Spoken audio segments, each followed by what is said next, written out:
1998 एक दिन दिल्ली के तिहाड़ जेल के बाहर एक बॉडी मिलती है जिसमें बॉडी अलग और सर अलग होता है। जब पुलिस को पता चलता है तो पुलिस इन्वेस्टिगेट करती है और कुछ लोगों से पूछताछ करती है और एक शख्स को उठाया जाता है और पुलिस उससे पूछताछ करती है और उससे कोर्ट ले जाती है।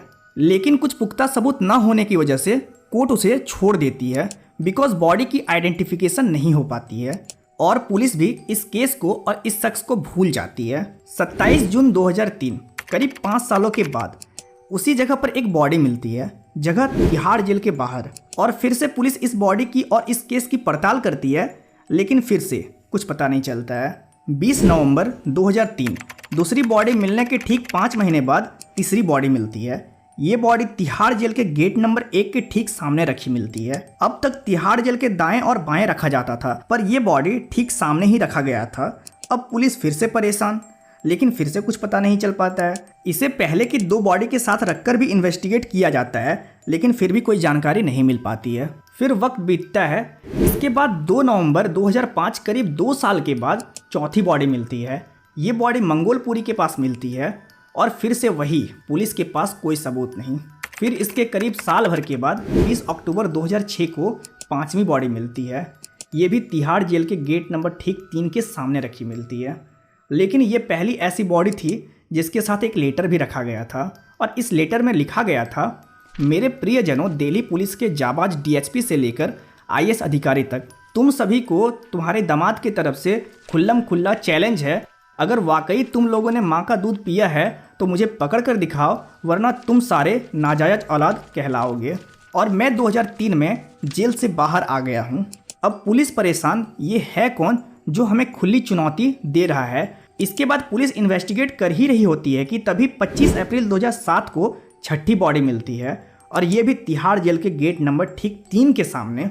अब ये सिलसिला थमने का नाम ही नहीं ले रहा था कि 18 मई 2007 को 7वीं बॉडी मिलती है, इस बार भी गेट नंबर 3 के सामने। अब 7 बॉडी मिल चुकी थी और सातों बॉडी तिहाड़ जेल के गेट नंबर 1 या गेट नंबर 3 के सामने या फिर दाएं और बाएं, और कातिल का कोई पता नहीं। और पुलिस के पास सबूत के नाम पर बस वो लेटर था। अब पुलिस फिर से परेशान क्योंकि 5वीं बॉडी के साथ लेटर मिलता है और छठी बॉडी मिलने के बाद पीसीओ से पुलिस को एक कॉल भी आई थी और कॉल करने वाला शख्स कहता है, तुम्हारा दामाद बोल रहा हूँ, तिहाड़ जेल के सामने लाशें उठाते रहो और हिम्मत है तो पकड़ कर दिखाओ। और ये call Adarsh Nagar police station में किया गया था। और अब पुलिस के पास एक कॉल और एक लेटर के अलावा कुछ भी पुख्ता सबूत नहीं था। अब पुलिस को कुछ भी पता नहीं था कि क्या करे और क्या ना करे। पुलिस की जांच जारी थी और इसी बीच 7वीं बॉडी जो मिलती है उसे पुलिस अखबार में देती है और इसकी जानकारी पता करने की कोशिश करती है। तो उसकी पहचान होती है दिलीप मंडल नाम के एक शख्स से और दिलीप मंडल के माँ बाप का भी पता चल जाता है और डीएनए जांच भी होता है जिससे कि पता चलता है वो 7वें मरने वाला शख्स दिलीप मंडल ही था। और इसके बाद पुलिस जोरों शोरों से इन्वेस्टिगेट करना शुरू कर देती है क्योंकि लगातार 98 से ये सिलसिला जारी था और तिहाड़ जेल के आसपास ही था। तो पुलिस के सामने ये बहुत बड़ी चुनौती थी।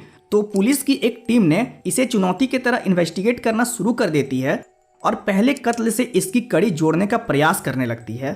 तो पुलिस को पता चलता है चंद्रकांत झा नाम का एक शख्स था जिसने इस घटना को अंजाम दिया था और बाद में पुख्ता सबूत ना होने की वजह से उसे कोर्ट ने बरी कर दी थी। और अब पुलिस की टीम चंद्रकांत झा के पीछे लग जाती है और इसके इतिहास को खंगालना शुरू कर देती है और पुलिस को उसके ठिकाने का भी पता चल जाता है।